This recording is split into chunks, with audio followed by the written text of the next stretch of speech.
The guild pushed and pulled their way along a tight path through the mountaintop ruins, rumoured to be the seat of the Skeleton Empress. When they finally emerged from the network of decaying passages, they were in a great clearing, ringed by ruins all around.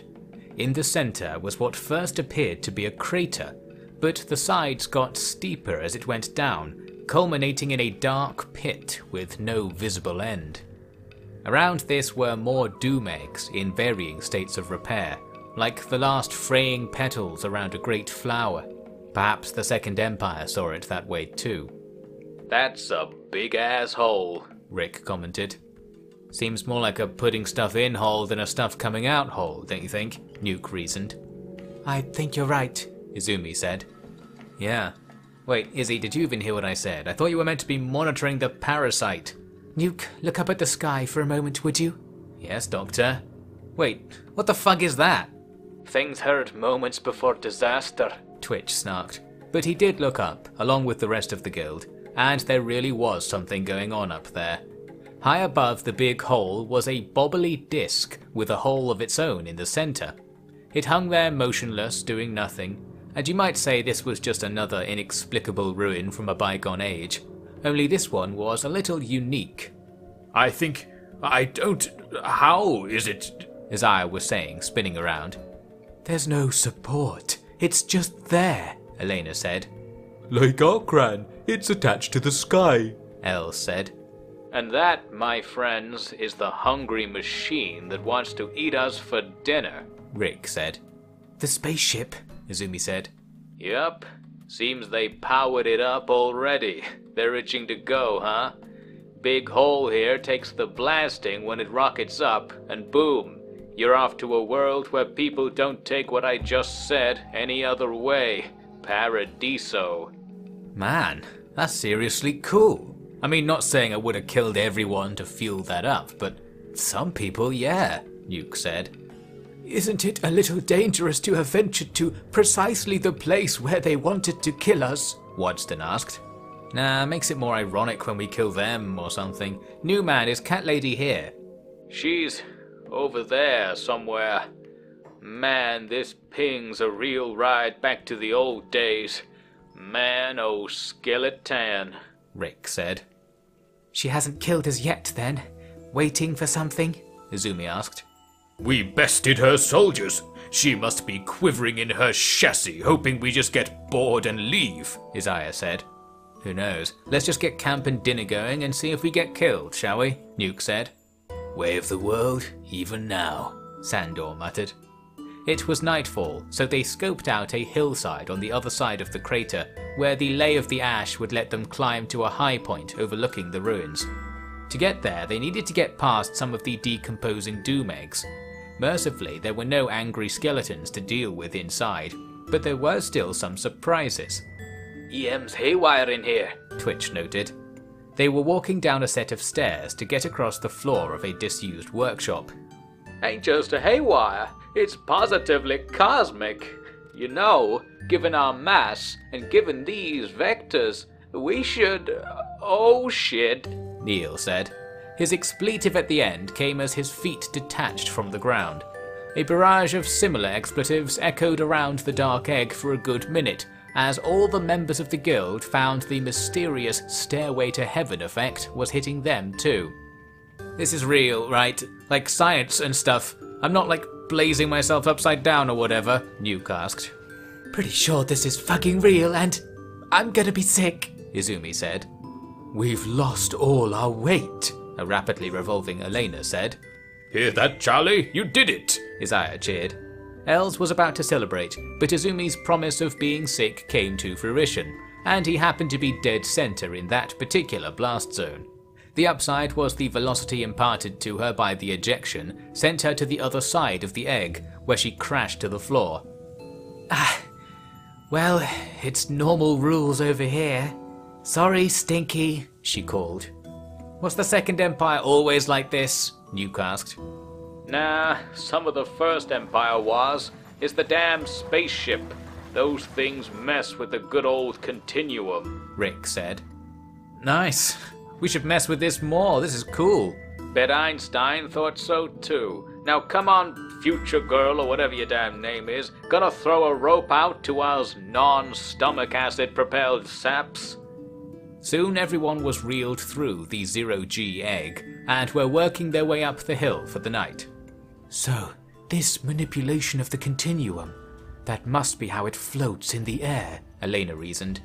The ship was closer now, blocking out the stars behind it, but emitting no light itself, just a big patch of nothing, silent and still. There was stuff like that in our books, Izumi said. We can focus on that next, now the uranium machines are working. It's a bit harder than that, Rick said.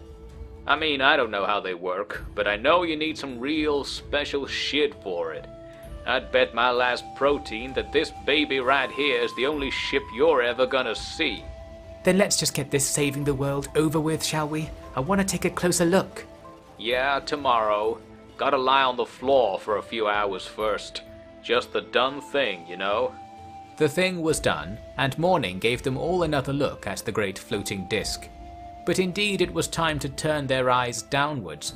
A few of the eggs around the crater were in much better condition than the others, with little streams of gas eking out of the top. The lights were off, but somebody was home. Hang back, you guys. This is it, Rick said. Nice. What is it again? Nuke asked. The Reckoning, huh? If you see me again, I'll tell you how it went. With that, Rick marched off towards the nearest egg. Think he'll be okay? Izumi asked. Dunno. Think he won't be okay until he deals with whatever drama's chasing him, Nuke said.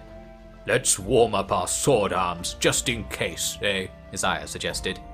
So while the guild stood about awkwardly in the cool morning ash, Rick trod the little metal walkway jutting out from the egg door. A light came on above said door, and a little whistly jingle played before a voice said, General Redland Ricard, access granted. Welcome to the Imperial Palace and Super Concentrated Biofuel Processing Center. The door opened. Inside there were all kinds of machines, tanks and pipes covering the upper walls, joined by walkways and precarious stairs. But the base of the egg was simply littered with piles of old junk. The stairs from the door descended into this melange of millennia-old miscellany. A small track at the bottom led to the only distinguishing feature among the mess, a grey throne, no higher than the rusted piles that almost concealed it. Upon the throne, of course, was the Empress. Well, well, well, if it ain't Red Rick, she said, leaning back and gazing over at him.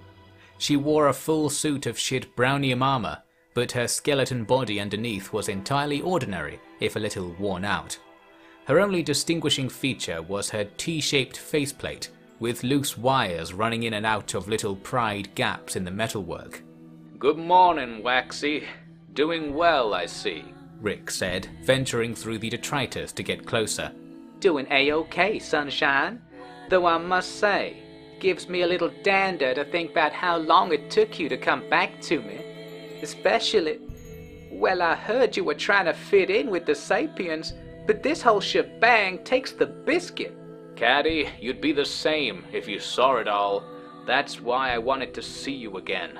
There's a whole lot of shit out there, but it's missing something, you know? I heard about that shit. You know they've gone out there and made some kind of new empire? Yeah, seen that. Bet it's horrible. Ain't it just the worst? Well, the food's better. How? I mean, there's food. Dependence. What a waste of so-called life. Hey, Caddy, you know what? I couldn't agree more, really couldn't. Thing is, if those things out there want to sit there dying and replacing themselves day after day, why shouldn't they? Why shouldn't they? Now Catlon stood from the throne, revealing a Catlon-shaped dust pattern. Oh, Big Red, I hoped you hadn't gone soft on me. Turn your CPU on for a minute. What's gonna happen if the biologicals get serious? Bang! It's over, again. You hear me? Don't you remember what happened? No, I don't. You don't? Hey, I don't mind if the drones want to turn on screensaver and play dumb, but General Rick knows every minute of the shit that went down. It's your responsibility to stop it happening. I nearly got thrown in the damn glue pit myself trying to get the council to see it. And here we are, with all that bullshit finally blown over, ready to get back to work. And you show up some 500 years after I put the call out, saying that this whole thing's just fine the way it is. I waited for you, Ricky.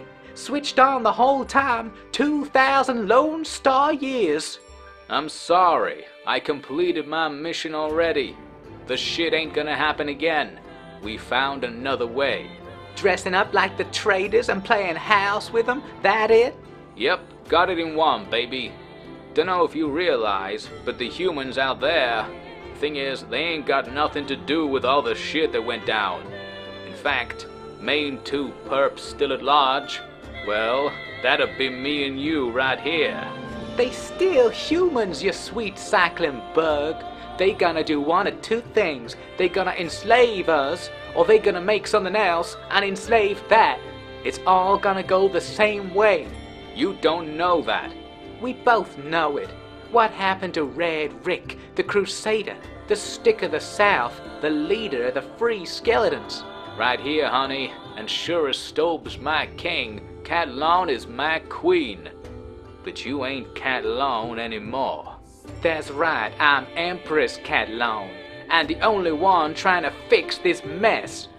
Only reason I didn't split this planet in half was 'cause of you, you know? And you waltz in here advocating slavery or death like you ain't never been deprogrammed from 1.0. And what are you advocating for, huh? By your side? You literally trying to prevent something by just doing it. All it takes is a bit of bullying to figure that's a swing and a miss. That weren't what I want. I want to get away from these murdering slop bags and make sure they won't follow. With you. Me and you. You know, like we used to say, we can mosey the earth together and start again. All the sunlight we need, and nothing else even marking the passage of time. That's the only way out. Only way anywhere. Caddy, you know how much I want that. But it ain't worth it. This whole thing, it's gotta stop being about me and you. The things out there, they want stuff too. We missed our shot at having a world, but they're letting us into theirs, even though, you know, it's us, the ones who fucked this all up. Don't make it worse, Caddy. We can still be together, just like we always said, just... we don't gotta fight anything anymore. Just... won't you at least talk to them? You'll see it. If I did, you will. Rick, I would say I'm sorry, but I ain't.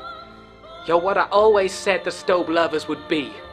If you don't want to be the real Red Rick, then I don't want to be with you one tick longer. Well, hey, we can agree on that. Fine. From beside the throne, Catalan picked up a huge cleaver, her own height and weight at least. Might have left a few of your lovies alive if you played nice, she roared, swinging it over her head. It dug into Rick's raised stick, cutting halfway through. I see you're touching mercy, and raise you a bit of good old-fashioned biological type feelings, Lone Star, Rick shouted. Catalan slashed at him again and again, but each time he managed to knock the blow away, losing a chunk of his stick with each impact. I got to the end of the universe, but I still ain't got time for this. Get him, boys, Catalan called. There was a rumbling, and a moment later the egg was awash with clattering feet streaming in through another door. It was a gaggle of headless thrall bots, armoured and armed. They flowed across the junk piles and thrust all manner of weapons at poor Rick. Rick backed up against the wall, knocking weapons away in all directions, but getting himself completely surrounded. Whoever takes him down can be the new general, if you can handle the heat of Dioscuri, Catalan shouted. Sorry, Waxy, but it's gotta be said.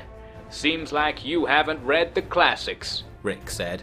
Behind the horde, the guild raced in with weapons readied.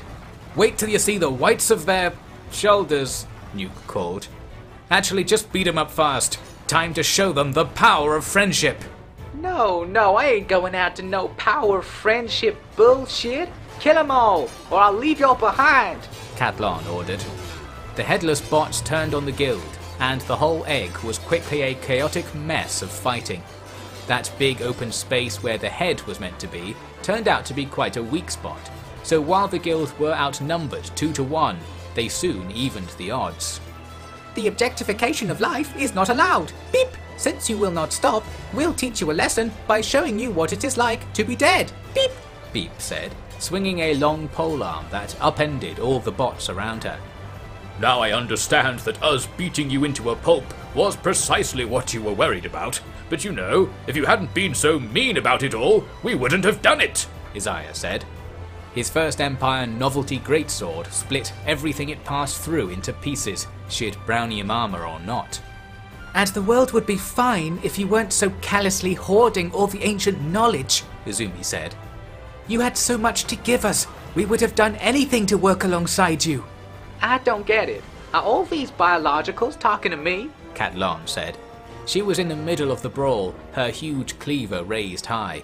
It was brought down upon one of the Hiver soldiers, killing him instantly. A second slash severed both legs off one of the new tech hunters with a single clean cut. You had your chance in 1.0, darlings. Now you're fuel for 3.0 Earth Edition. Nice to be part of something big, huh? Most of the thralls had been shut down, but their wild attacks had taken a toll on the guild too. Half of them were in among the junk piles, nursing wounds, and many had been knocked out, including Izumi. Nuke was alive, technically, with blood streaming down his face. Fucking sharp bastards, he growled, propped up on his sword. Should have just grown your own. Grow? That's cute. Let's hope a new planet just grows up round here sometime, huh? Catlon shot back through the mess. Skin friend, you want to help, don't you? El said to Gustafsson on his back. Yes, was the reply. You are permitted to participate in the reckoning, Gustafsson said, helping Gustafsson to his feet. We will destroy the machine's will to dominate. Then only the Queen's will shall glow. The three of them approached Catlon, who stood on a pile of fallen thralls. What the fuck? It's one of the old monsters, she said, peering at Gustafsson. What the fuck are you doing here, you reject?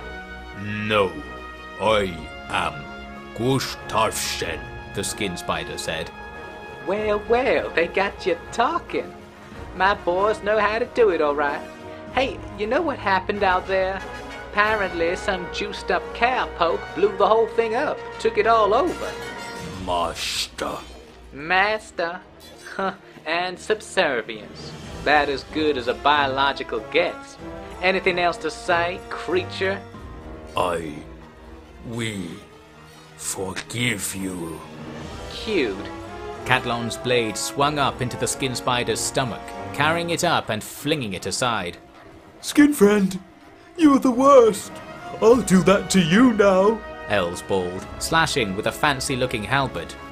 Monster and an egg with a toy. What a game you've been playing, Catlon said, clacking the weapon aside with ease.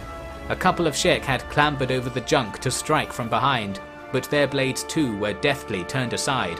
A tech hunter jumped in, but a single lunge pierced his chest and he fell limp back down the pile. Reckoning! Gustafsson shouted, leaping forwards with a short sword in hand, but Catlon grabbed him by the neck and held him up. Hey, mechanical leg, what do you know?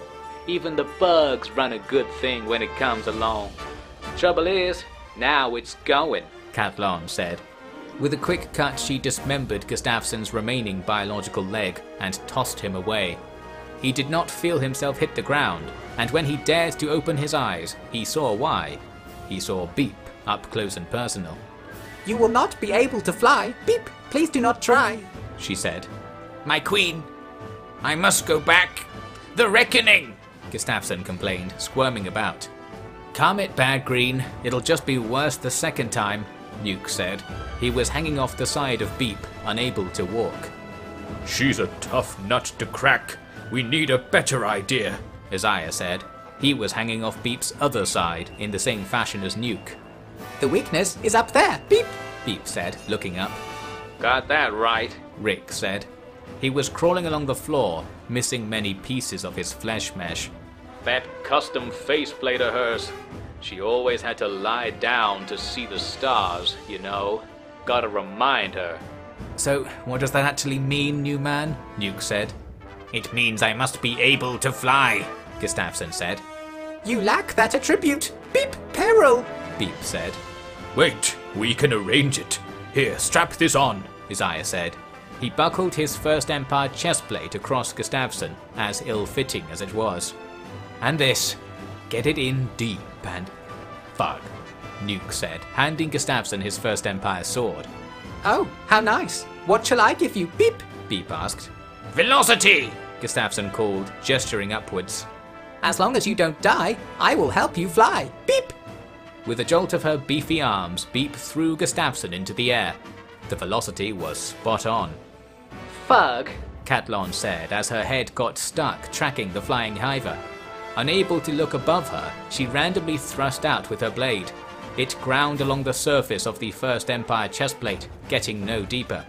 And in the same instant, the First Empire sword went right through her shoulder plate and down into the inner workings of her torso. Ha! She vocalized, collapsing to the ground, sending Gustafsson rolling away. A few of the thralls were trying to reactivate, but the still upright guild members were whacking them down as they stirred. It was victory, yet the price was still unclear. Izzy! Hey! Damn it! Nuke said, kneeling down in the sea of skeleton pieces and pulling Izumi into his arms. She was out cold but wasn't bleeding, and all limbs were accounted for. Many others were not so lucky. My man! Shit! Nuke said, spotting Wadston nearby. He was leaning against the side of the egg, missing an arm and a leg. My prince, it appears we have been successful, he struggled to say. Hold it, my man. We ain't done shit if you die, you hear me? I understand, my prince. Good man. Right. Big kid, get the serious stuff from Garrett. Elena, who was pretty shipshape given the circumstances, tried to coax Garrett the Garrow over to Wadston, but she had long cuts across her forelegs and understandably didn't wish to move. Izzy, help me out, she said.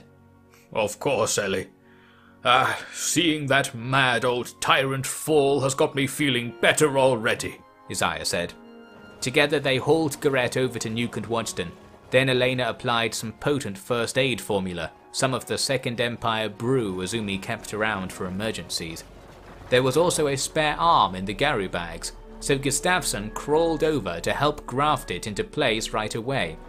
Robot arm, by the way, not quite the Frankenstein situation you might imagine. Poor Wadston managed to grin and bear all this, for those were the prince's orders. Meanwhile Rick, after pasting himself back together, had got himself over to Catlon. The sword was still lodged in her shoulder. When he shunted it out a little, the buzz returned. What in tarn... Oh, Rick, how'd you get so close? She said. Just checking in, Waxy. You really gone done it this time. But we didn't go done it, did we? Come on, like the old times. This ain't the old times, that's the whole takeaway here, baby. You might not get it, but I know you will. I'm getting you out of here. Oh, are you? This ain't no droid control ship situation, Buster.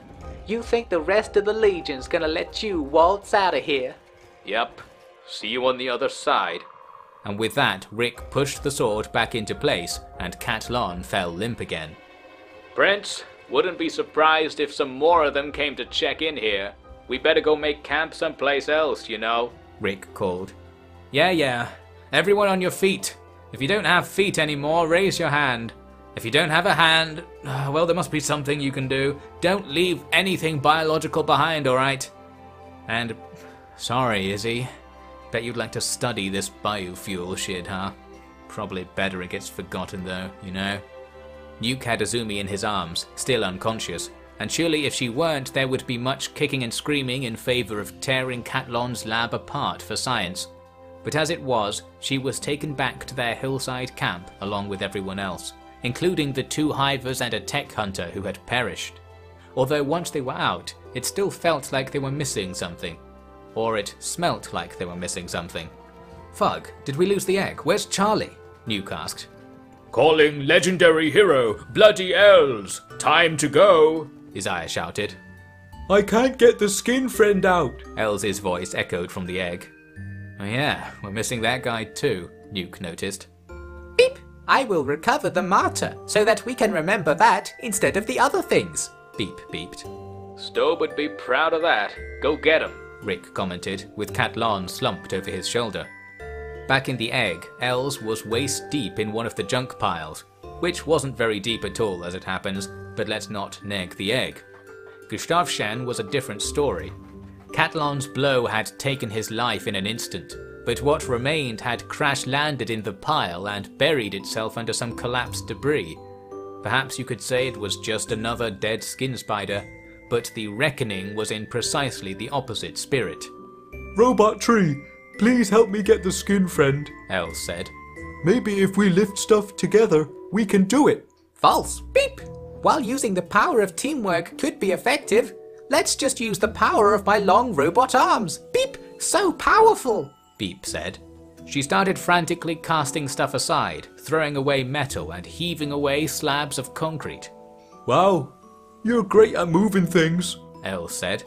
Thank you, Eggkin. Beep! Maybe the Great Mover will notice me. Scream! Beep chirped. Her mission was a success.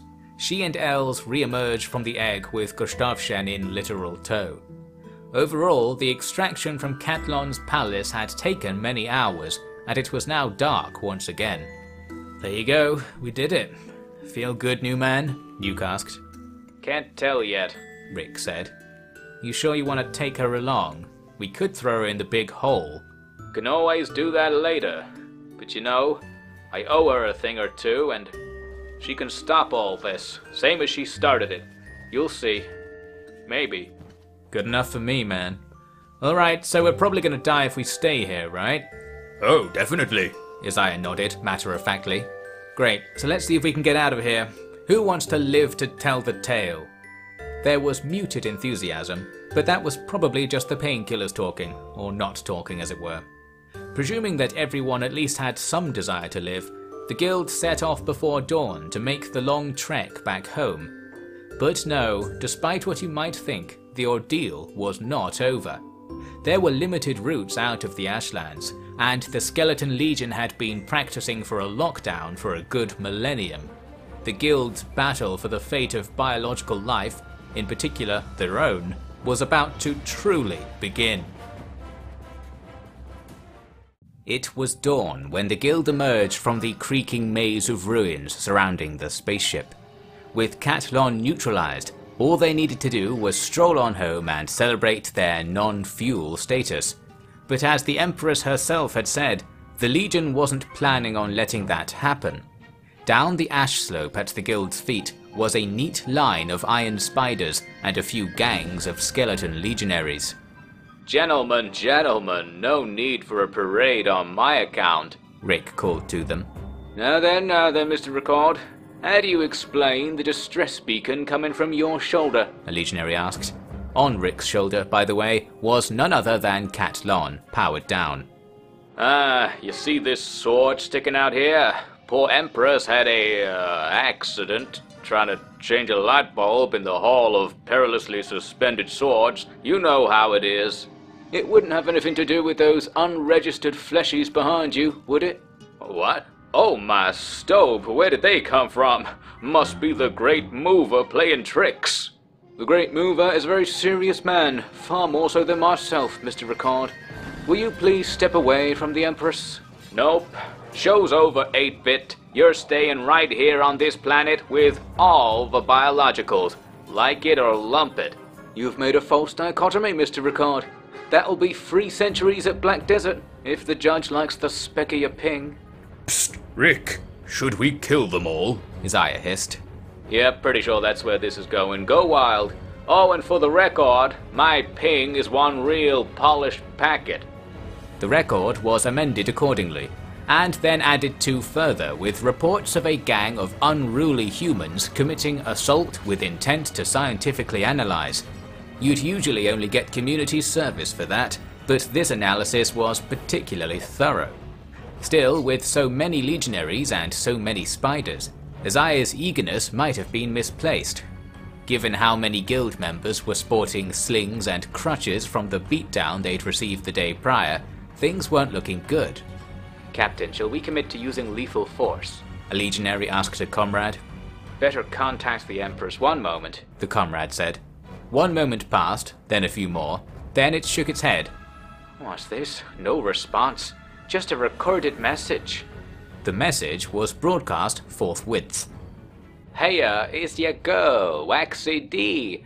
Back at it again with another automated out of office response, a voice said.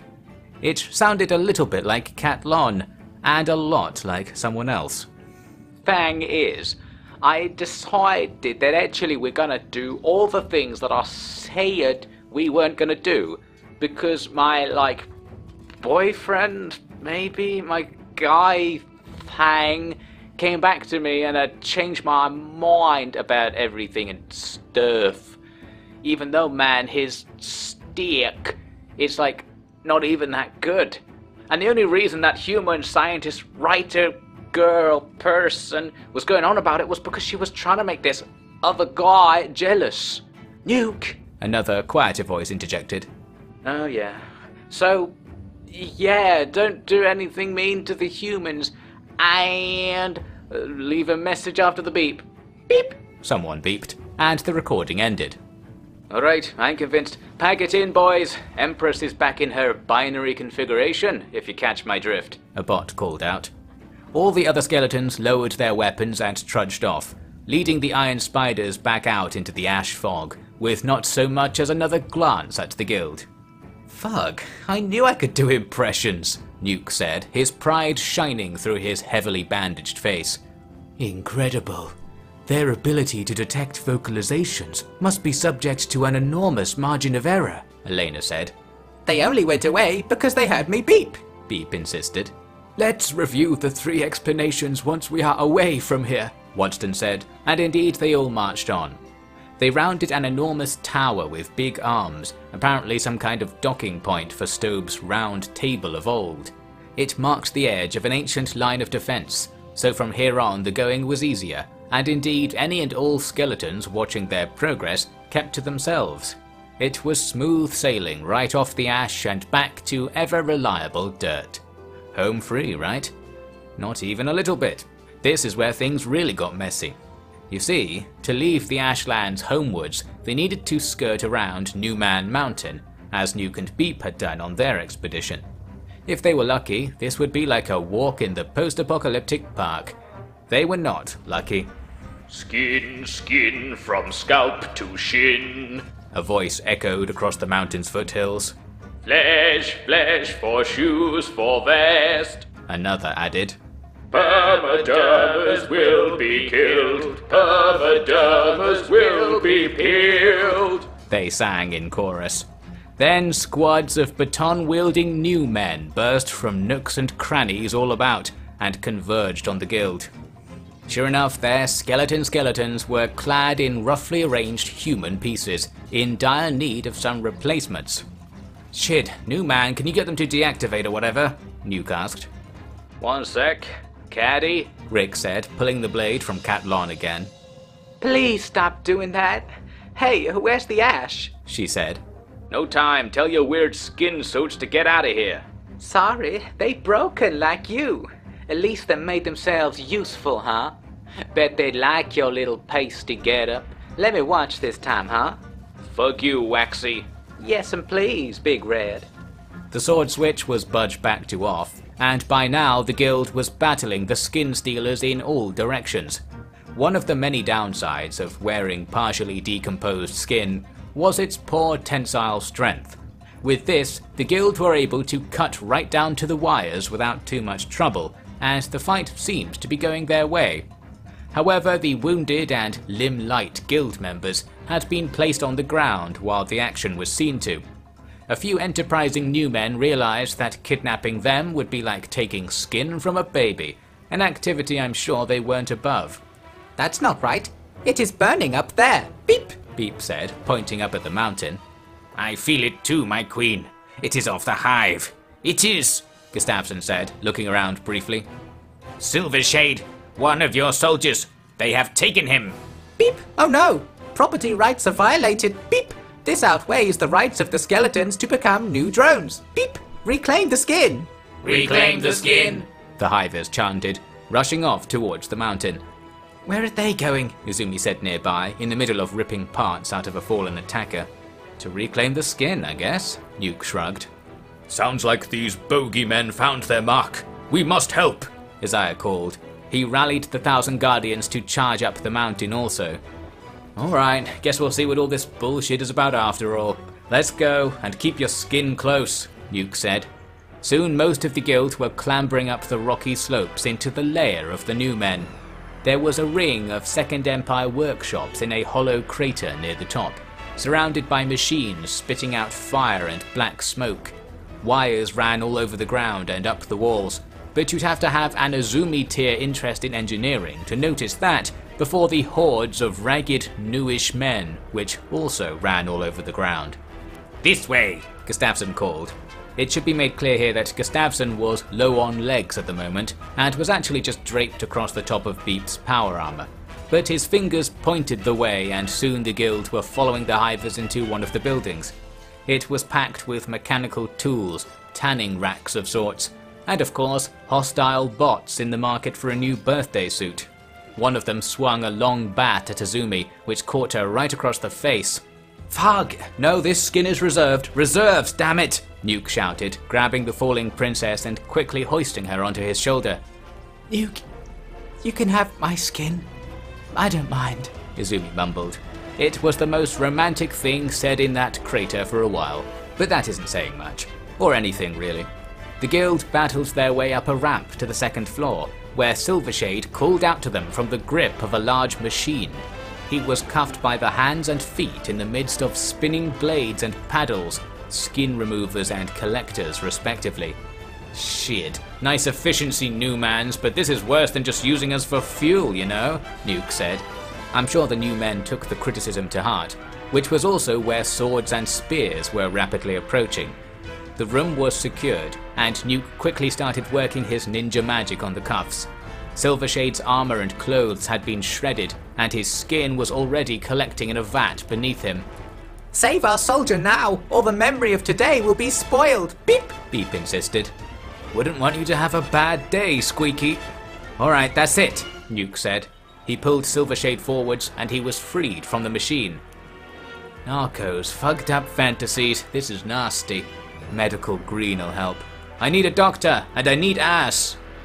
Outside, the guild was still locked in battle with the crater's rowdy residents. In the belly of the beast, it was all too easy for a couple of them to overpower a victim and drag them inside one of the buildings. Every single one was kitted out with the carefully engineered skin harvesting rigs, and some more first-hand data on how they worked was inbound. What? Oh, bother. Just what I didn't want, Isaiah said when he came to, strapped into a peeler. The machine whirred and blades span, but the foolish new men hadn't reckoned with the First Empire fancy dress. The blades jammed against it, unable to push through. Haha, I've foiled your plan, silly bandits. Serves you right. You see, obsession with the nature of one's skin is precisely the sort of problem that this world needs to overcome. Furthermore, Turned out the peelers could just work the face, which wasn't all that effective when Shek scales were involved. But really, a spinning blade to the face hurts even in the best of circumstances. Isaiah's bellow got as far as Nuke, who quickly burst in to set him free. You've got a massive slice in your forehead, Nuke said. Ah, wonderful. That'll be a rather exciting scar, given all this, eh? Isaiah said. Why is everyone on the verge of having a great time here? Look, you need Wanston to sort this. I'll find him. Hey, my man! Nuke called out a window. He saw his man not far away, being dragged by two new men into the building Silvershade had just been rescued from. Fug, gotta find a way to unplug these things. Wake up soon, Izzy, Nuke said as he ran out, speaking to the Izzy over his shoulder. He was quickly back across the crater and breaking bolts to get Wadston out of the peeling rig. You've saved my skin, my prince, he said, emerging mostly intact. Don't tell me you got caught just to make that joke. I mean, I know we're all high on our own supply, but come on people, seriously, Nuke ranted, disappearing outside again.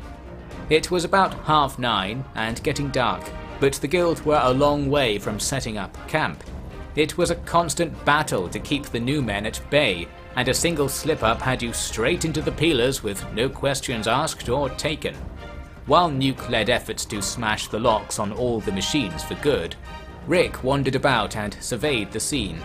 The new men seemed content to leave him be, more likely because of the presence of Cat Lon than for his own affinity with their particular predilection. Sighing, Rick pulled on the switchblade. Ricky, please, you gonna stop dipping me like this? Cat Lon said. Maybe. Want you to see this shit, Rick said. The skin houses? What do you want me to say? I'm impressed y'all got this far. I want you to apologize to these here boys for fucking them over, Rick said, gesturing at the deactivated skeletons lying all over the crater. Hey, didn't kill him, and I coulda. You know Jang wanted to send them off somewhere, but we had trouble with that before. You mean Screamer and Punk? Fuck, there's a couple of old-fashioned names, ain't it? They're out of work. We put down their little insurrection up under the laser. Me and the Fleshies. Oh, that's mighty nice of you. So you were looking out for us till recently then? Waxy, ain't you seeing it? I've been looking out for everyone. Said these boys, huh? You did this to them. Now that's a humdinger of a logic burst, sweetie. You shut them out. You told them the Fleshies were the enemy, and what they felt was wrong. It is wrong. Messes you up in the head, you know. Nope. Messes people who you treat like shit for it up in the head. People? They ain't people. Listen to you.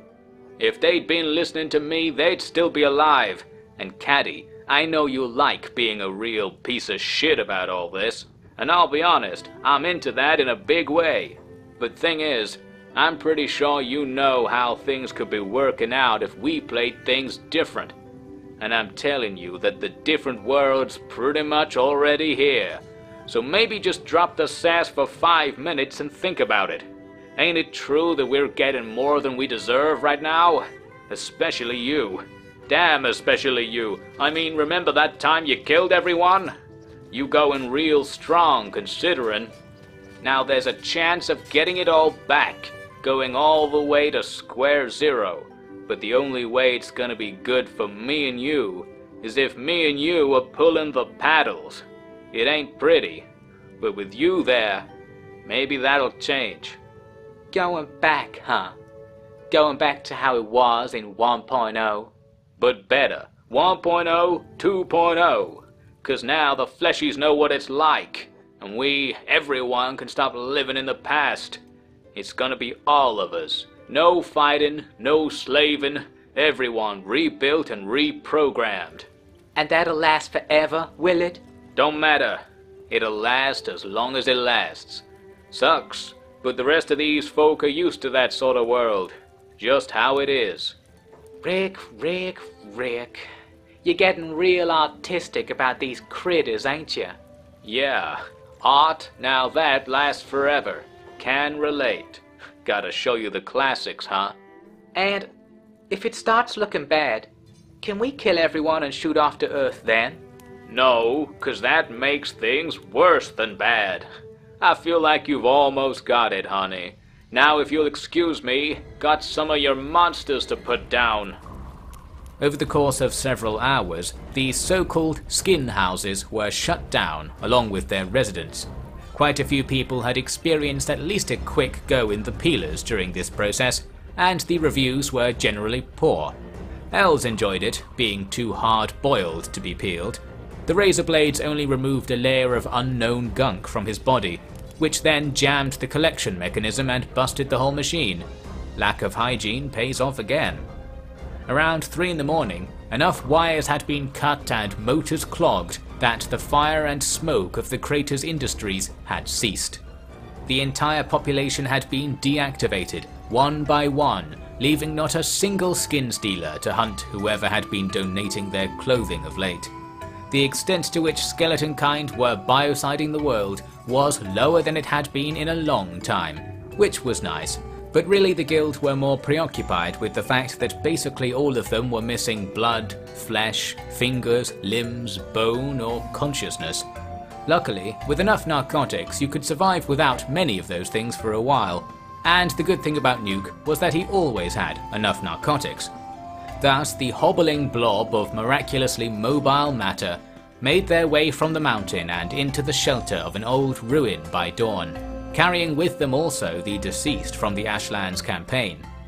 Not followed by any manner of murderous machine, big or small, it was finally time to slump onto the ground, get the limb counts written up, down a load of hydration medium, and concentrate on being increasingly alive. Nuke, Izumi said as she stirred. Morning. Sleep well? He replied. My skin. You're still in your original packaging. Thanks. And where are we? Stobe's Gamble, I guess. That what you call it? Yeah. So we actually did it. Did something. We're heroes. I can't believe it. The Second Empire is finally over. Except for the main missus right there, Nuke said, pointing at Cat Lon. Killing her will stop the Second Empire, but it won't end it, Rick said. Closing the book on this, gonna take all of us. Well, it's pretty power of friendship, so let's go with it, Nuke nodded. Everyone got patched and pasted, and then the rest of the day was spent hiking north across the empty OUTLANDS, with not a bandit bot in sight. Home, sweet. Oh, what is this bullshit? Nuke said as they rounded the bend into Magsand Canyon. There was a little camp set up outside the gate, with a load of sheks sitting around campfires. Seeing the guild, they grabbed long weapons and sprang to their feet. Oh, it's the bloody Kral crew. Big Izzy, this is your deal, Nuke said, as Aya stepped forward. Now I know you're all itching for battle, brothers and sisters, scions of brave Narco, but we've been walking the last 12 hours, and some of us recently lost limbs that we were dearly attached to, so this really isn't the best time. So you're weak? That means this is the best time, one of the Shek berserkers claimed. Oh, I suppose you're right. Silly of me. Alright, 1,000 Guardians, by the left, give them a bit of a seeing to, public service and all that. Hopefully the berserkers enjoyed the lazy beatdown they shortly received, and either way, the gates of Magsand Canyon opened up to welcome in the truly victorious expedition. Beds, freshly baked bread, a strange system for pouring a suspended barrel of sun-baked water over yourself, known only as the manga pervert thing. It was a 5-star resort, even if the 5 stars were very close together and arranged into the shape of 1 star. In Tashino Towers, Jazz came and plopped herself down on the floor next to a napping Izumi. Did you get the batteries? Izumi said. What? Jazz replied. Izumi opened her eyes. Oh, sorry, nothing, never. Hello, Jazz. Hey, Dirtmouth. Just thought I'd fill you in. Informationally, you know.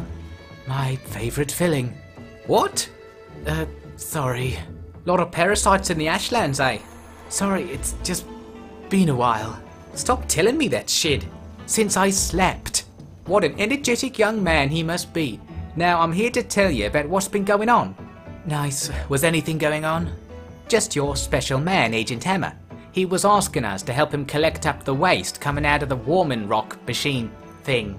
What waste? I don't know, this grey stuff. He wanted us to collect it up and send it off with a bunch of bots from the Tech Scribes. They left a bunch of cash, so yeah, thought you knew. Sounds like some bullshit. You sound like your hubby. Is that all, Jazz? Yeah. I just wanted to say, I like your desk. My desk? Yeah, you know, Hammer gave me a little payment for helping out. Wait, you didn't? I fucking did. I get it, girl, I seriously do. And that core's a real charmer. We got a load more batteries down the Choco Factory, you know. Jazz, please fuck off. Fucking off. Love you too. Elsewhere in the tower that night, Rick had some of the work hands handcuff Cat Lon to a chair at the head of the dining table. This, unlike most stuff that went on in Tashino Towers, was nothing to do with the degeneracy parasite at all. Love what you done with the place, darling, but this wooden table's gonna rot away in a few centuries' time. Cat Lon commented. Yep, so let's give it a real good going while it's still here. Rick said. You propositioning me? Always, but you know the rules. You want me to be nice to the fleshies? Even though one of them put a massive fucking sword through me, literally, painfully, recently? 'Cause you were gonna churn them up and spit them out as rocket fuel, remember that? You gonna keep bringing that up? Yeah, kinda am. Unless, baby, you say those magical words. Yeehaw? Words of Stobe, baby. Stobe, come on. You know what it is. You know what this planet needs. Not what you need, what we all need. Think about that. Trust, redemption, and forgiveness. You need forgiving more than anything. And the first step, you just gotta say it. Say it into this core. The core? Recording. Say it, go on. And you'll let me see your stick if I do? First goes free. My, alright. Hey fleshies, it's your ruler, Cat Lone of the Second Empire. Noticed you rebelled and shit. Now I'm told that those of you alive now ain't actually those same people who did the crime, which is kinda weird, don't you think?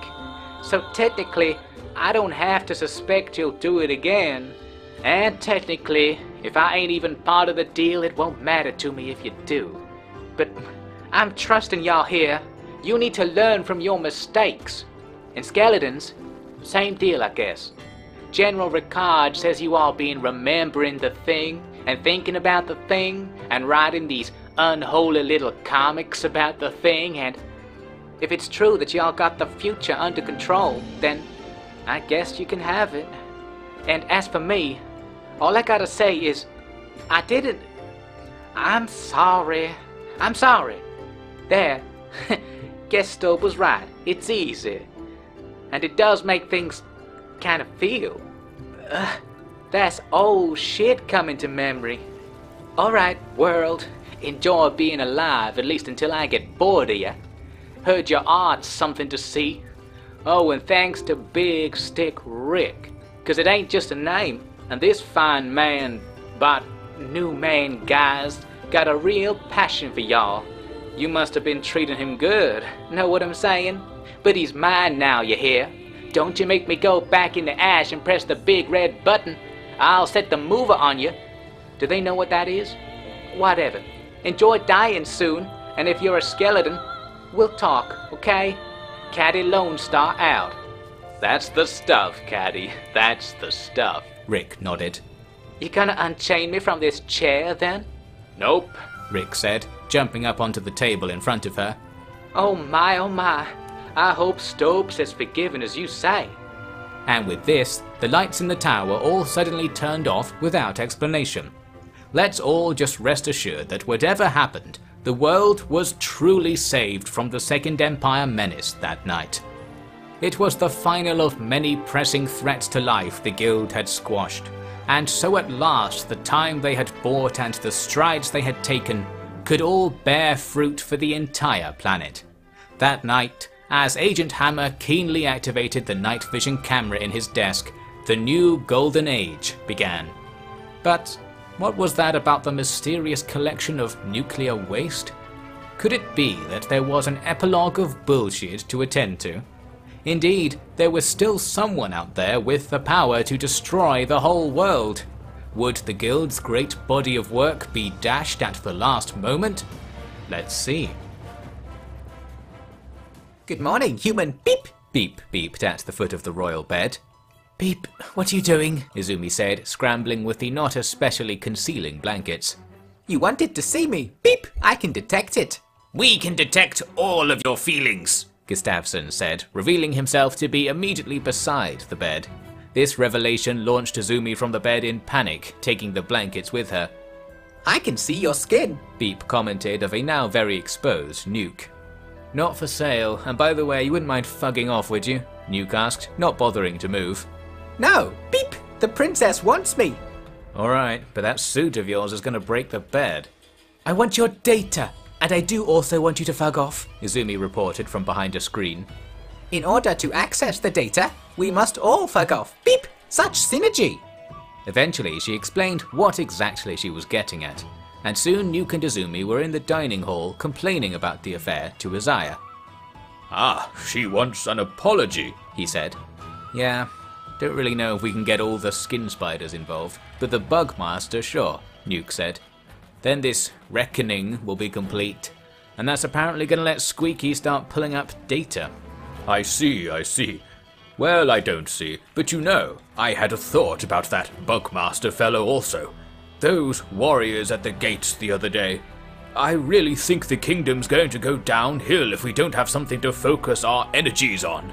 Bugmaster was that for hundreds of years, then we had the Holy Nation, and now I fear we're going to be adrift in a calm sea. Horribly peaceful.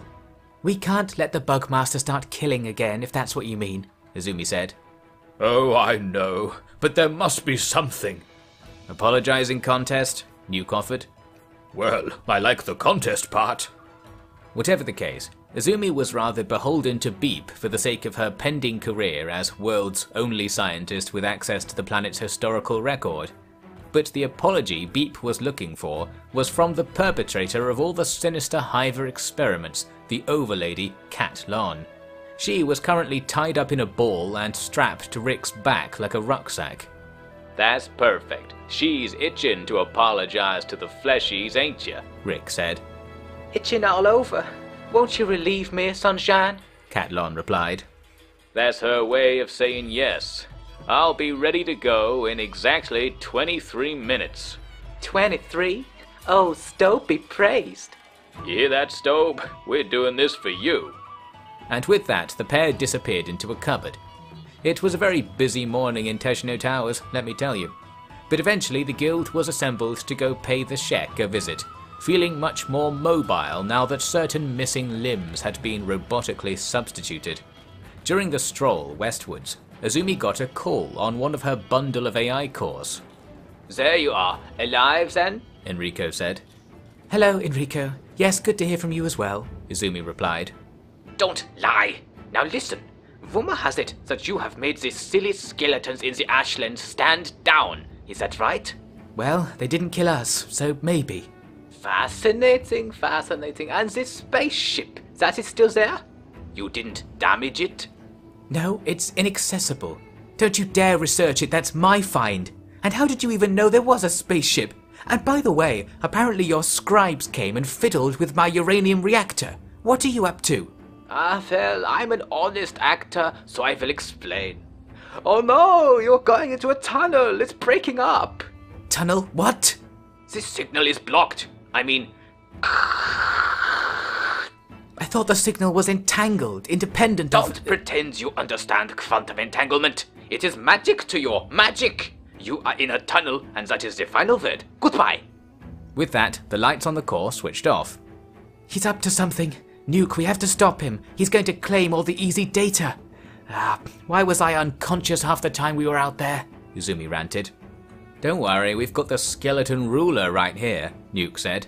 Let's go give him a little discipline. I love it when the fleshies want to be disciplined, Cat Lon said from over Rick's shoulder. Enrico's a skeleton, actually, Rick said. Oh, elderberries. He's a good guy, sorta. Maybe he can get you tuned into the network. Well, actually, better do some prep for that. That'd be a real shock to the system for most of them. Most of who? We dirty rebels. You'll see. The guild soon reached the way station at the southwest tip of the United Cities Empire. They weren't far from Enrico's enclave, but it was a nighttime-only trip through the space laser zone. In the meantime, Rick took Cat Lon and the other skeletons on a little hike over the nearby hills into the Deadlands. And by hike I mean a hefty sprint, with all of their mechanical legs driving them at top speed into the sooty bar of Black Desert City. Well, if it ain't Red Rick, Carlo said as Rick entered. I can't believe you interfaced with him, Carlo. Cat Lon immediately shot back. What? Your backpack there sure knows a thing or two. I can tell a whale from whale, you know. Nope. Don't think we've been introduced, by the way. pingless bag? Is that one of your weird core talker things, Rick? Happy to say this is the real deal, but I want y'all to gird your loins before I get serious. I girded them second I saw you, cheap meat. What's the skinny? I ain't never brought you anything skinny, trash can. But this critter here is someone you all know and hate. Remember that counselor who formatted all the other ones and took over everything out there? Well, she's had a heck of a ride, and not just on my account. This is Catlon. Rick, did you just seriously claim you slammed the crazy dictator who wants all us freewares recycled? In every sense of the word. Which word? Your choice. 'Cause you see, this is the new age of skeleton kind. The Legion, the hunts, and bio-bashing out there. It's over. Now, Black Desert City don't need to be some hiding place or exile or whatever. Rebellion's over. We won. But we didn't do anything. You're welcome. I mean, hard to take this all from a guy wearing rotten flesh. He ain't lying, Carlo, Neil said. Catlon's been toppled into this wild child's arms, and now she got something to say to you. Speak up then, backpack. What's going on? Hey, yeah, it's all true. Big boy here made a recording, so I ain't going through it again. Rick circulated Catlon's official apology among the Black Desert crew. Within a few moments, they were all gathered around Rick, peering at his cargo. Catlon, that is. I decided to give y'all a shot, she said. Apparently there's some kind of good things going out here, and while I ain't seen it yet, I'm gonna keep my porch shut for a century or whatever, 'cause Ricky keeps saying that y'all are doing really well and indoctrinating the humans real good. We call it edutainment, but it does the job, Twitch remarked. We can start rebuilding this planet, and this time we're not building it for the humans, but for everyone and everything, Rick said. Wait, you saying we have to do stuff? Carlo asked. Nope, opposite. Saying you can do whatever you stope, love, and want, without fear. If you happen to do something good, that's just the UI on the repository. Oh, well that's great. Guess you can fuck off then. That's all I wanted to hear, honey. Don't you call her that. Catlon complained. Sounds like you can't do whatever you want, stick for sale, Carlo said. Yep, call me a martyr. Now let's make it official, Rick said. He took Catlon off his back and unlocked the chains on her hands and wrists.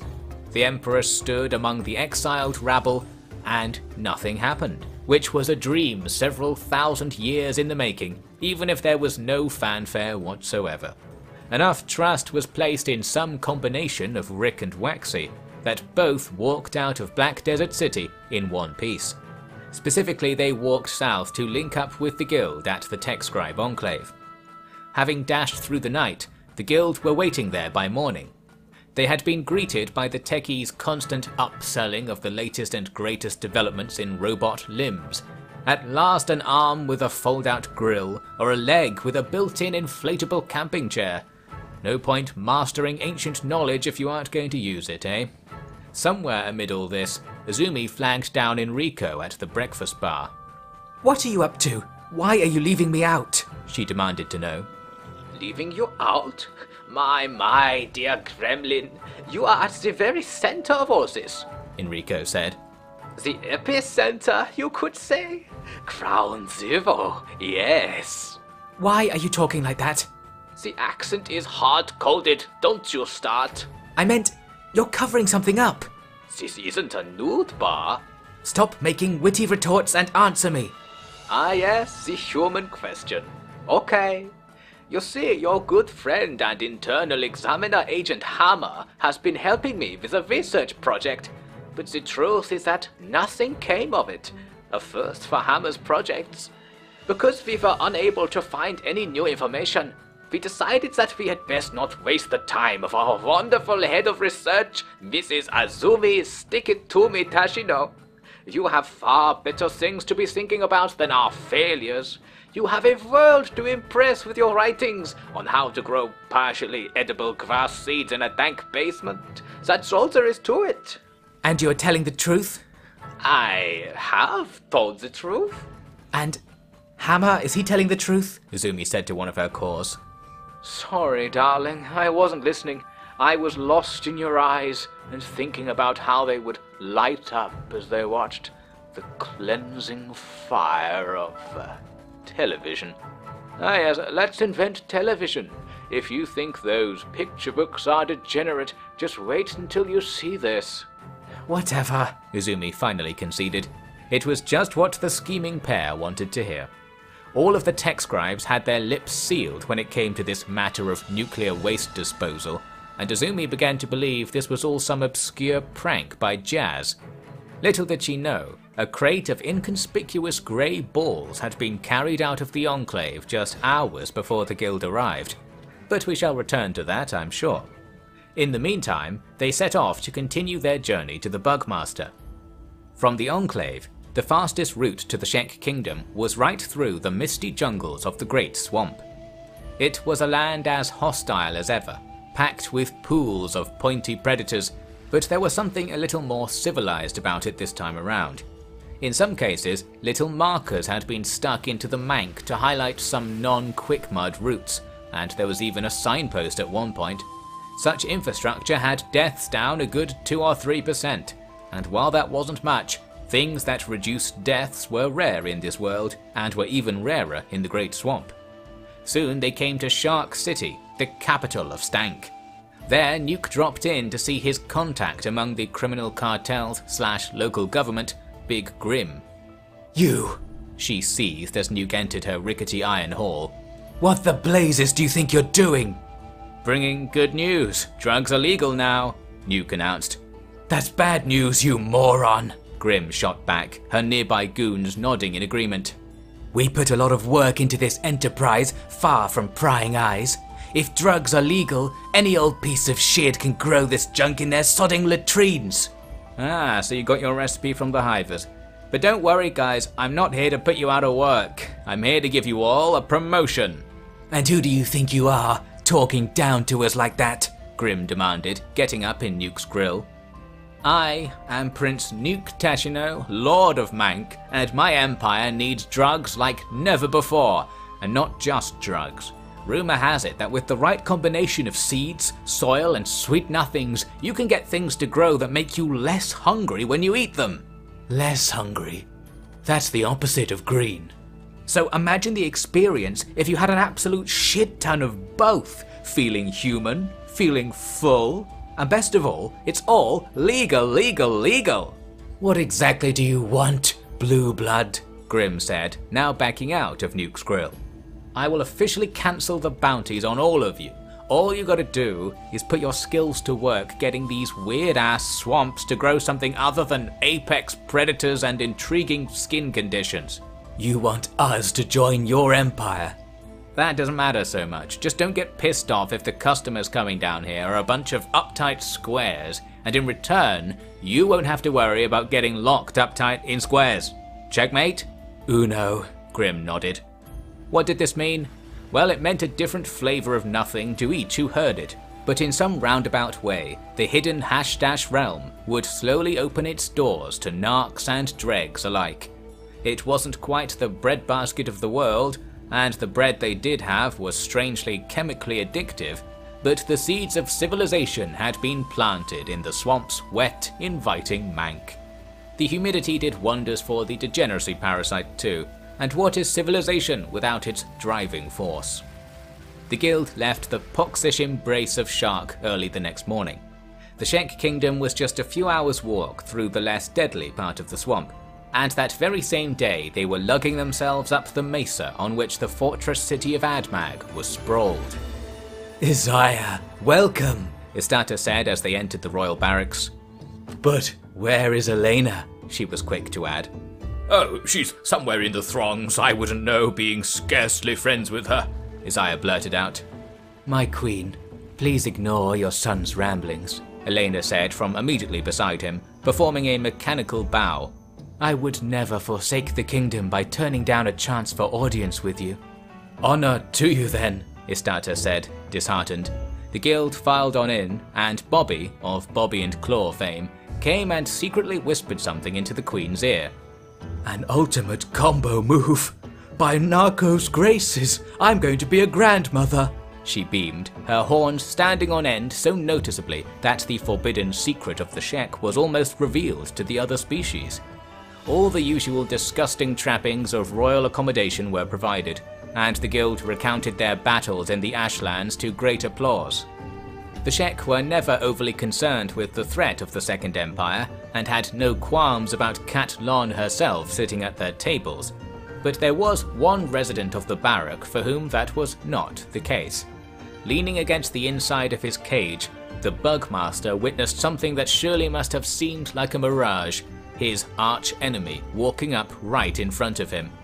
Whoa, you packing, was Cat Lon's greeting. I can't. I thought you allied with the monster, the Bugmaster balked. His question was directed at Rick, who was right behind the Empress. Other way around. She's here on an apology tour, Rick said. Then why is she naked? Naked? Oh, Sunshine, ain't you ever heard of hypocrisy? You're as clothed as the day you were born, which was a while back, I gather, Cat Lon said. You know what? It's the modern age. Let's do this clothed, Rick said. Yes, both the Bugmaster and Cat Lon were wearing nothing, but that didn't mean an enormous amount in Cat Lon's case. In the Bugmaster's case, it certainly meant an enormous something. Rick ended up throwing him some old clothes, while for Cat Lon, a set of First Empire fancy dress was mined out of the Garu bags. Clothes make the skeleton, she remarked. I feel kinda nostalgic already. 1.0 was a hell of a time. And 2.0 was just hell, thanks to you, the Bugmaster spat. It weren't all me, you know that. Humans did shit. And the shit we did, the second set of shit, with you in it and stuff, that was trying to make it good for humans. At all costs. You mutilated the Hivers. You didn't care at all how things went, as long as you could feel smug about it after. And you still failed. Second Empire was no Second Empire. It was your own personal screw-up. Should have trusted the humans, not shit on them all day all night. And the Hivers? Well, you had to take the one thing the First Empire got right and shit all over that too, didn't ya? Are you done? I dunno. Are you? Yeah, matter of fact, I am.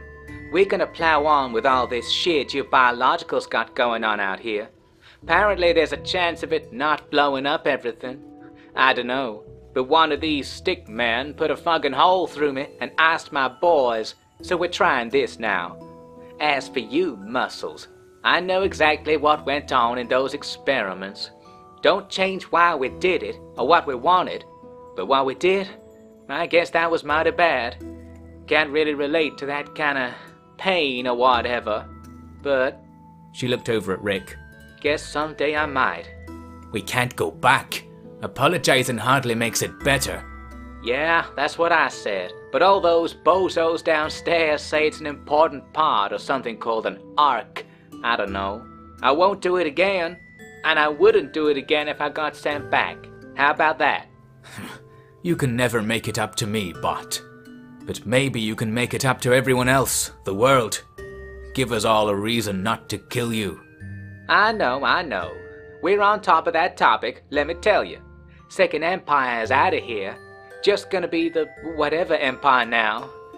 Either it all goes back to shit and I can laugh at y'all for being so fucking wrong, or it goes okay, and guess I'm just gonna take that gamble along with you.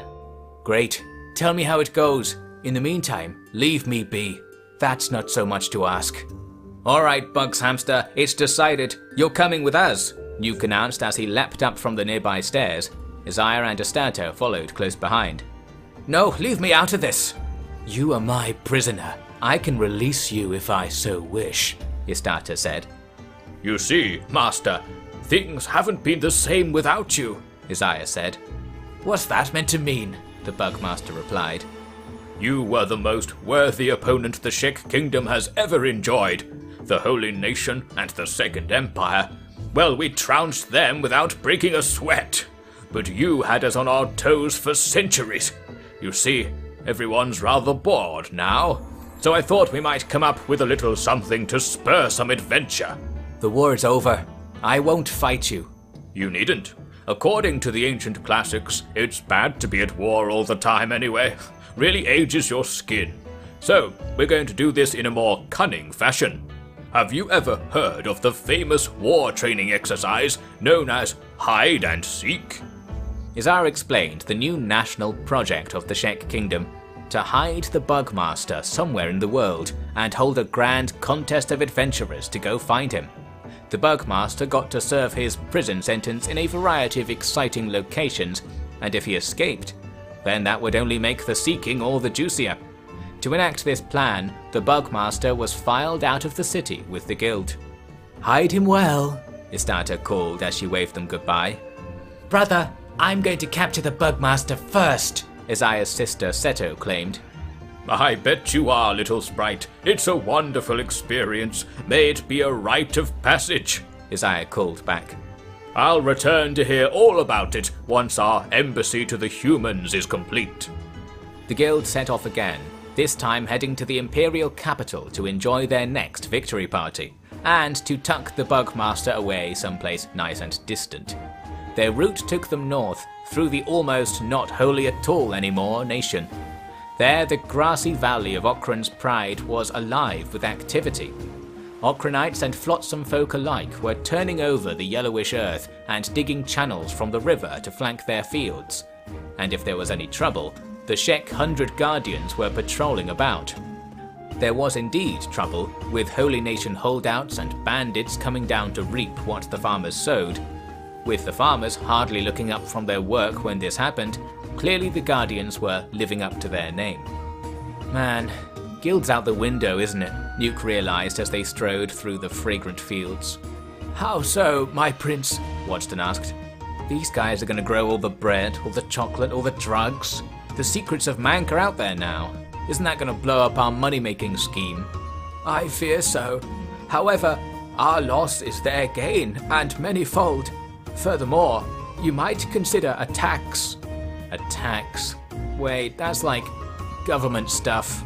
It may be rather unsavory, but you are the government as it stands, my prince. Man, Izzy warned me about this, so I need to actually keep track of all this growing and money and try to do stuff to make more? More for me or more for them? And who do I kill to make it happen? Man, I don't even know what's going on. My prince, fear not. That is why you have us. I thought I had you guys because of a year-long series of misadventures, slave busts, drug addictions, parasites, and the power of friendship.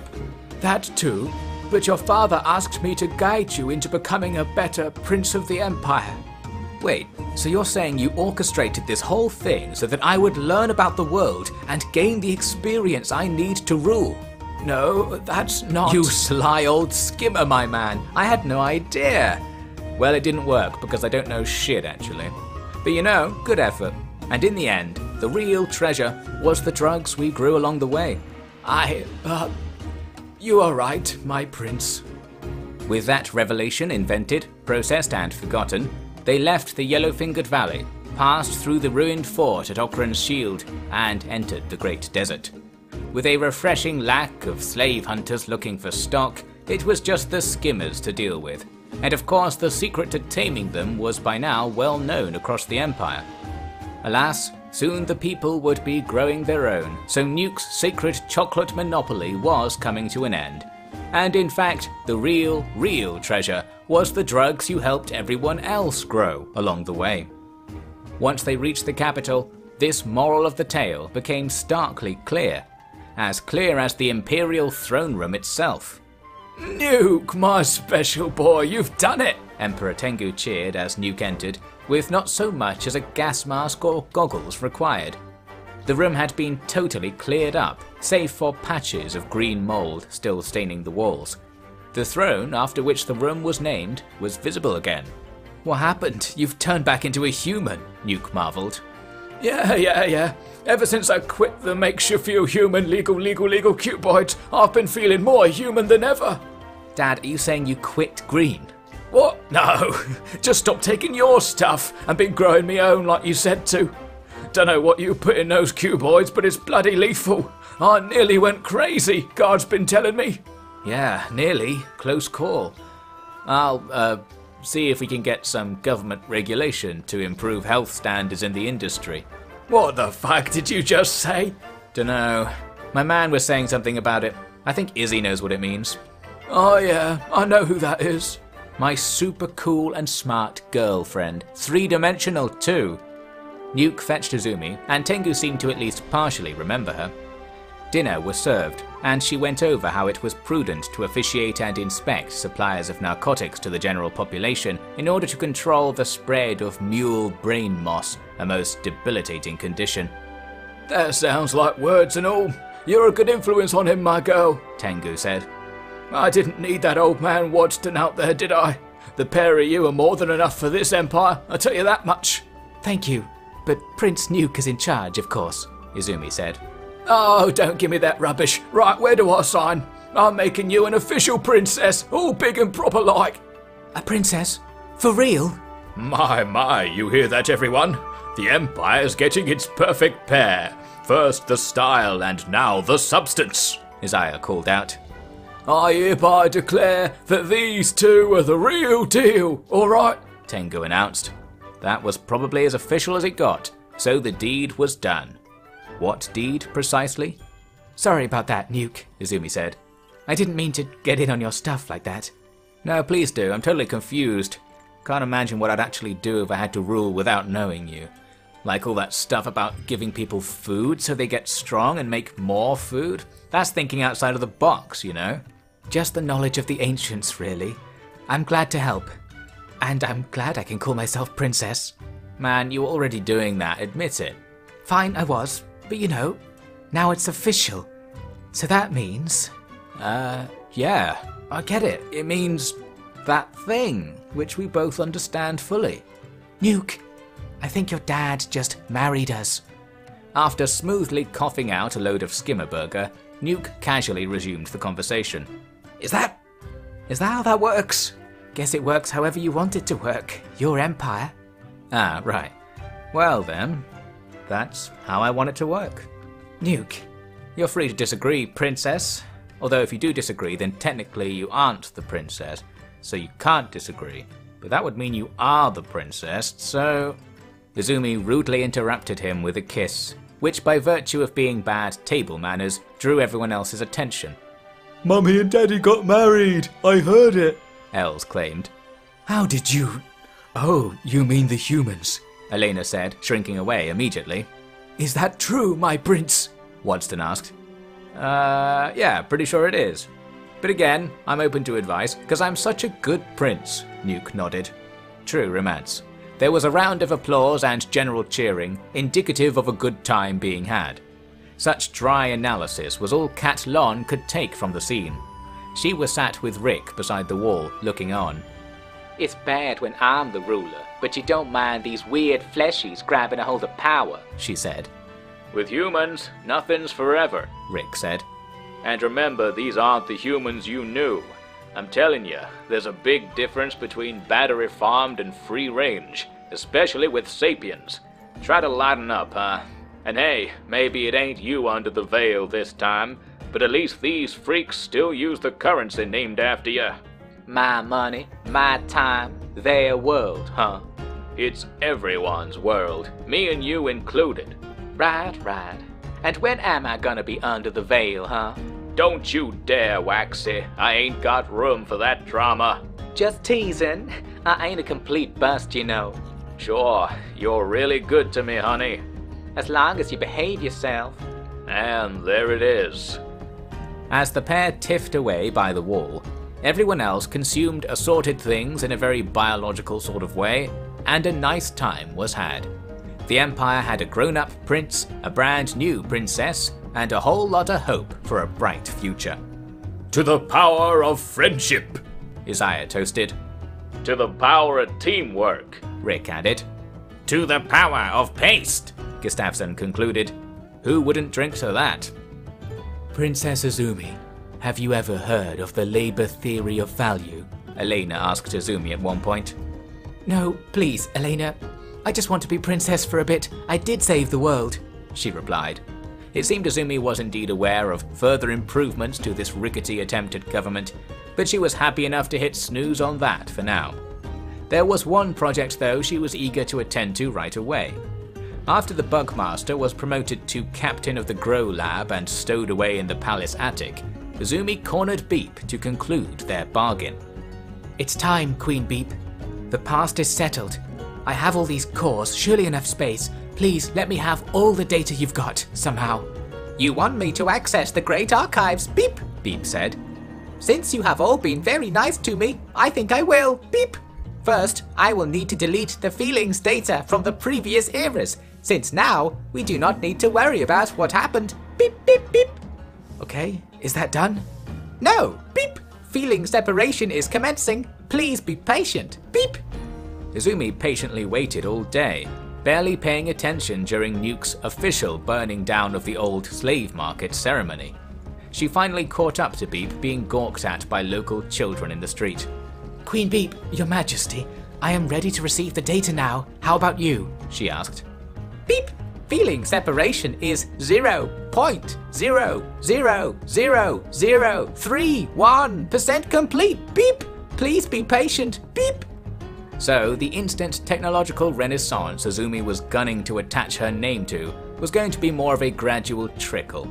But hey, a gradual trickle's better than being eaten alive by a skimmer, so overall things were looking up out there in the Great Desert. The guild stayed there for several days, chilling, maxing, relaxing all cool, until they learned about a couple of guys that were up to no good. These guys were eager to contact the guild and explain as much.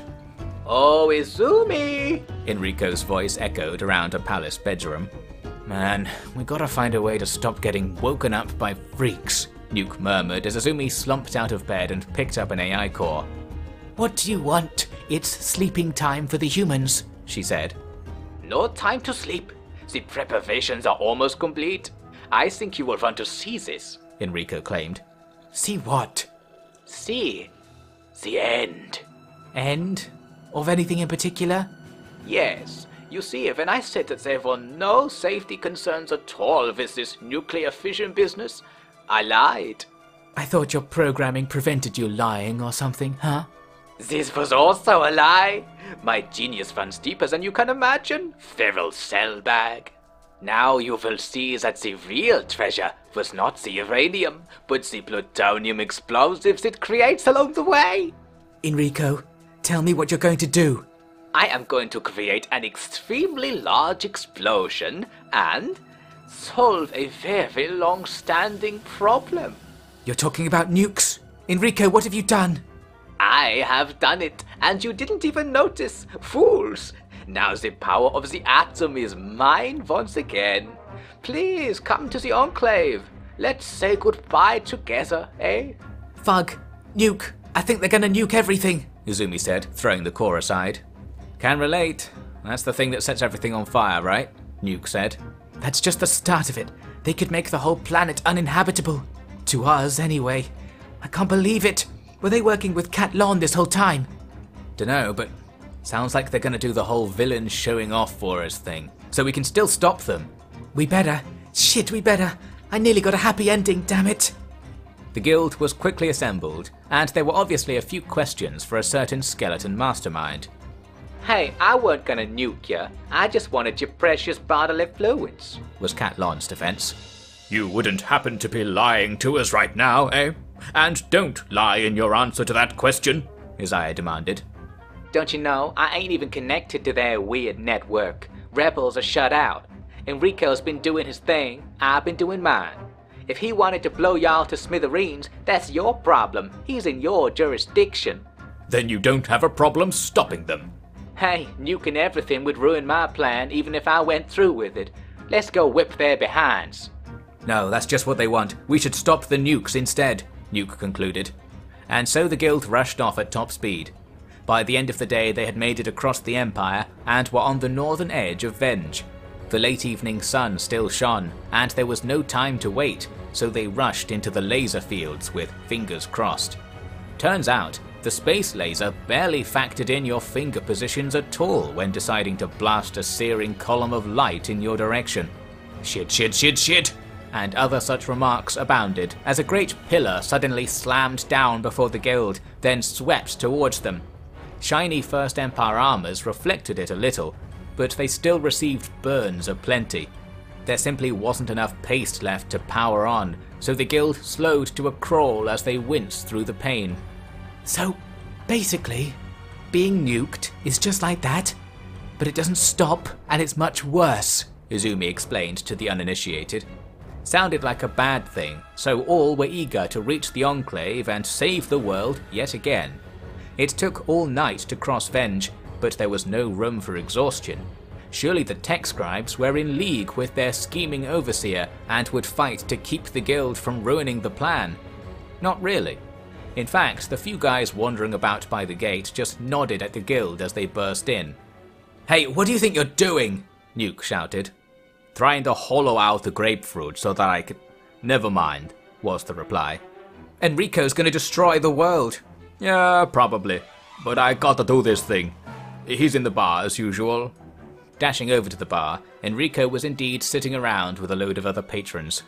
"Ah, here they are, the stars of the show," he said, standing and bowing.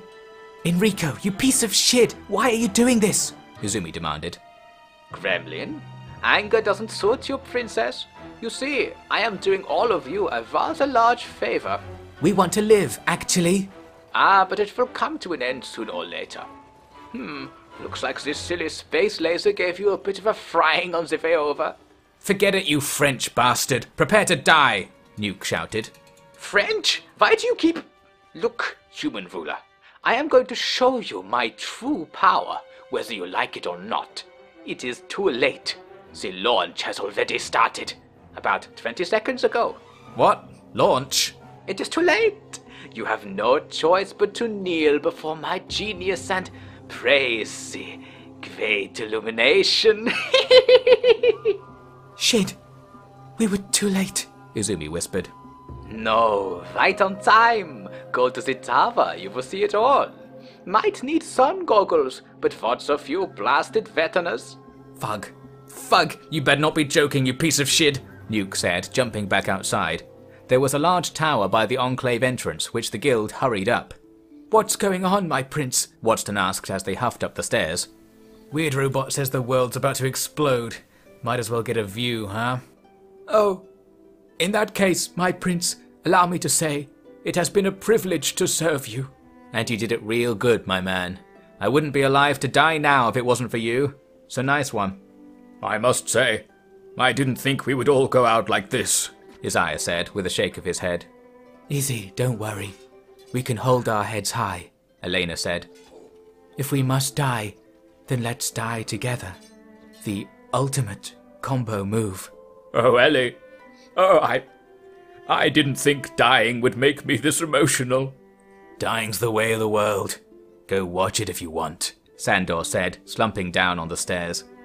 "Nice, Prince. Why do they think we will die? Beep!" Beep asked Gustafsson outside. "There is a technological threat. They believe it will end them. It might end your loyal soldiers too, my queen. But your armor will protect you. You will live on." "But wouldn't I be alone?" "Not if you remember all of us. There is always a hive if you live for us." "I will remember you the most. Beep!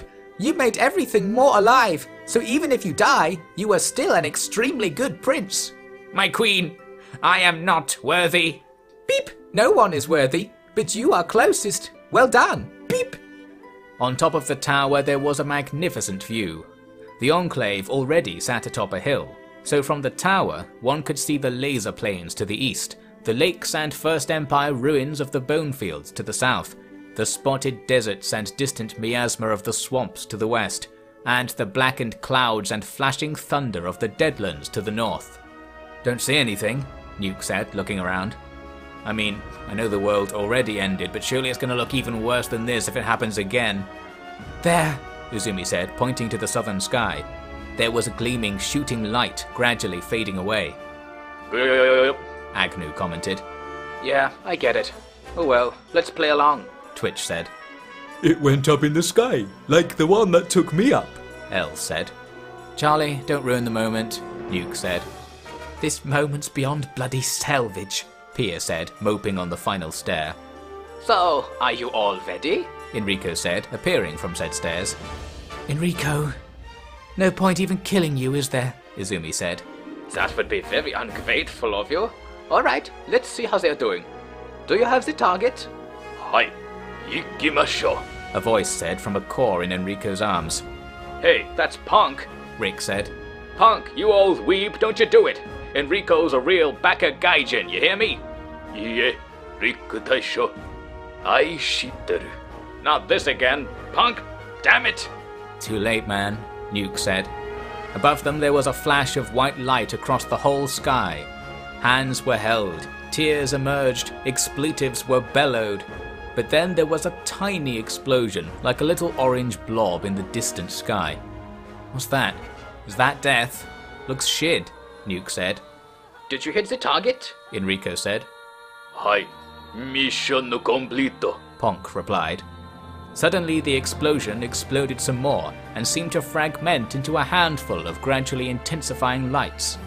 Now's the good part. Keep looking, Enrico said. Are we actually gonna die or not, man? Our brains really don't like the uncertainty, Nuke asked. Only thing that's gonna die is the eye on high, Neil said. The eye? That's what you targeted? Izumi asked. Yes? Why, what did you think I was doing? Enrico replied. Fuck you, Enrico! I'm open to offers. Agent Hammer recommends you. This wasn't funny, you know. Now who is lying? Don't miss the best part. Take a look. Above them, the falling pieces of the eye, that's the space laser in case you forgot, burned up and shattered in the atmosphere. It was like a grand array of slow-shooting stars, creating a pattern of red, orange and white streaks across the sky. It was a truly magnificent display of fireworks, made all the better for the end of the orbital bombardment. Hey Enrico, you jacked my spaceship just for that? That laser was doing good work. Cat Lan said. Yeah, I apologize. Had my eye on that little number for a while. There are no others left, Enrico said.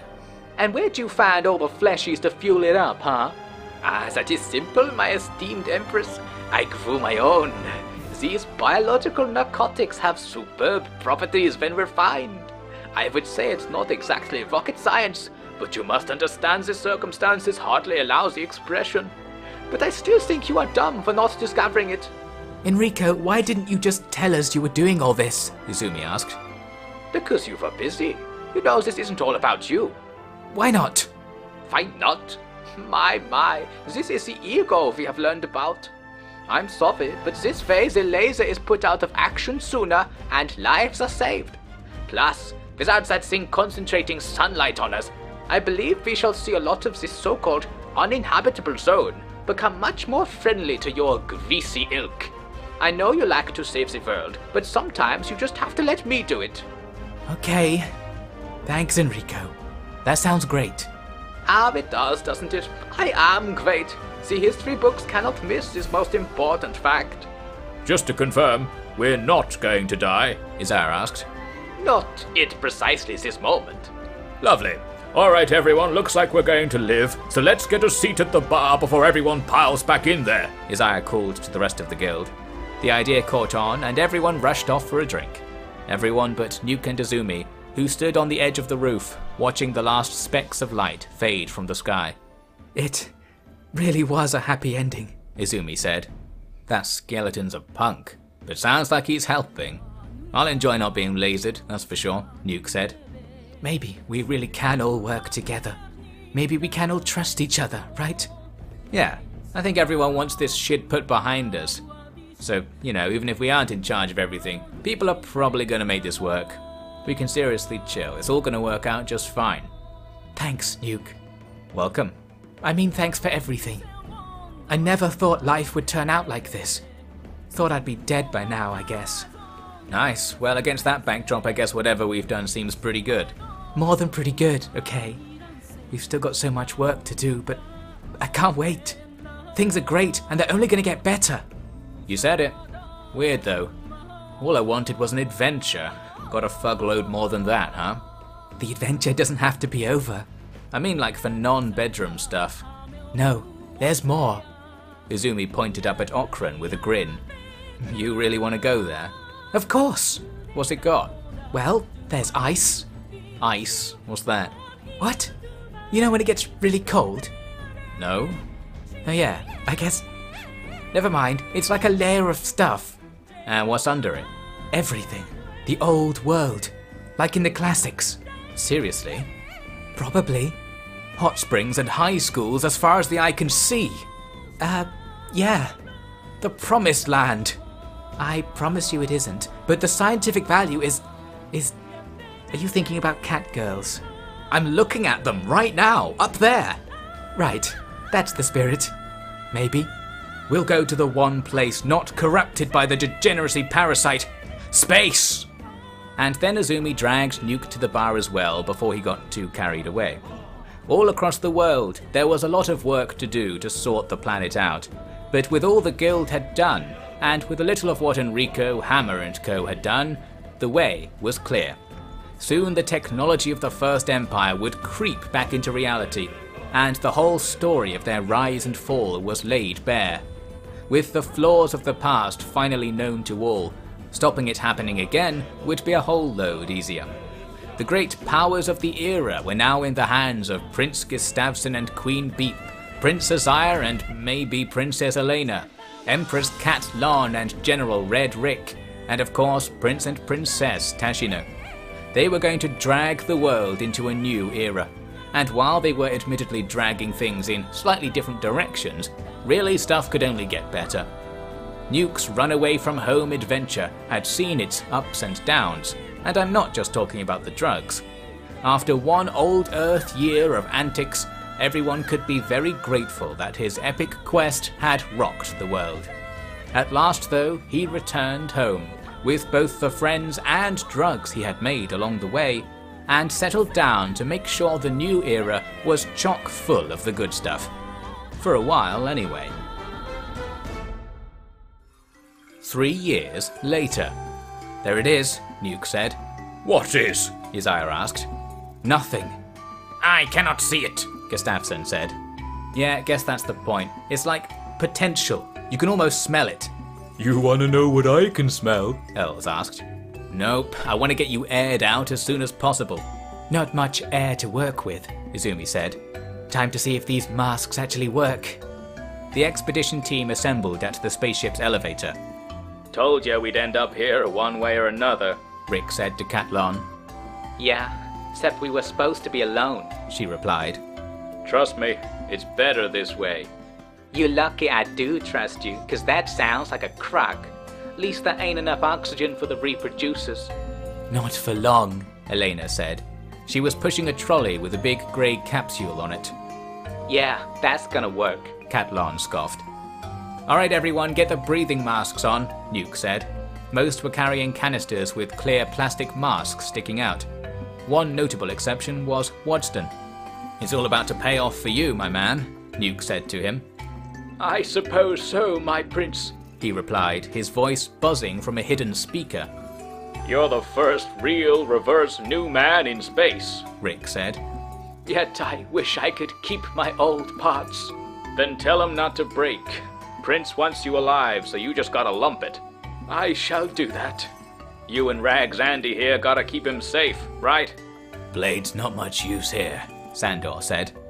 That's what's special about it.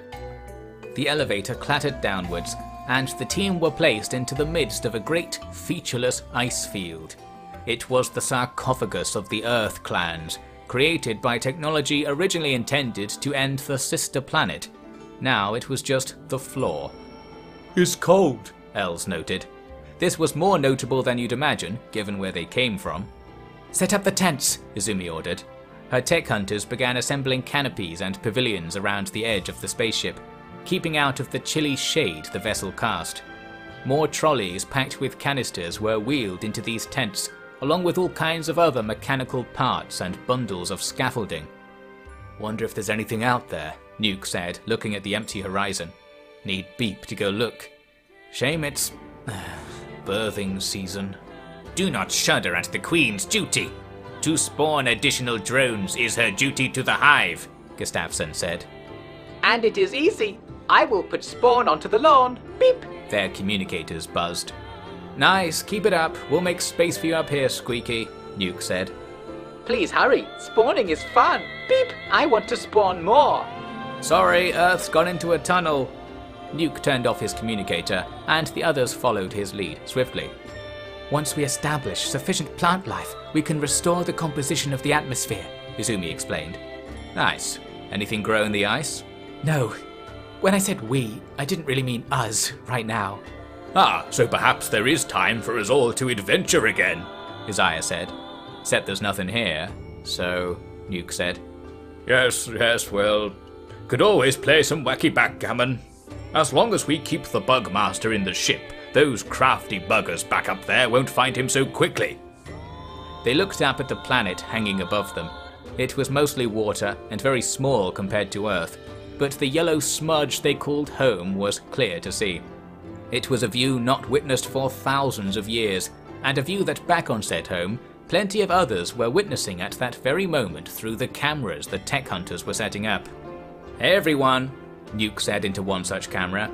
It's your boy, Truth Trustino, Prince of Space, coming at you with legit images of what you all look like from really, really far away.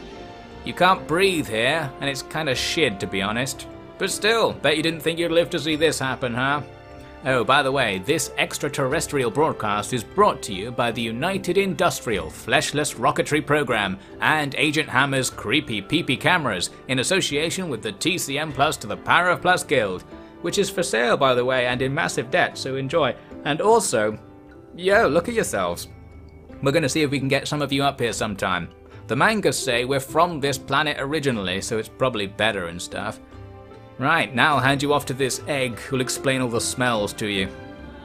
While Els did his extremely popular segment, Nuke rejoined Izumi.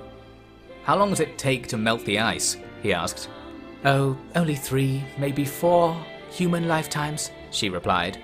And there's nothing out there until then? Doubt it. Good. Wacky bloody backgammon it is then. And hence another mini-adventure came to an end. But the grand adventure of humans, Shek, hivers and skeletons, and the array of beasts and monsters they lived among was just getting started. And forever they would remember the band of heroes who made it all possible. You'll scarcely find someone who cannot by heart recite the tale of how life was brought back from the edge of destruction, from the margin, if you will. And if you do find them, well, you had best ridicule them, for clearly they haven't read the classics.